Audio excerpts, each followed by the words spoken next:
welcome back to my channel. So today's video is going to be on this look. I am taking a page out of the new multi-blends trend. I think I did an okay job. Considering that I didn't really use bright colors, I just used like grays, a black, and a white.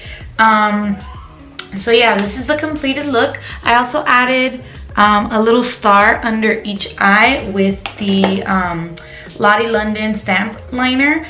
I had been wanting to try this for a really long time, and I picked the star one up and the heart one. So yeah, if you guys are interested in how I created this look, then just keep on watching, and don't forget to like, subscribe, and share this video. Thank you so much for watching, and I hope you enjoy. Bye!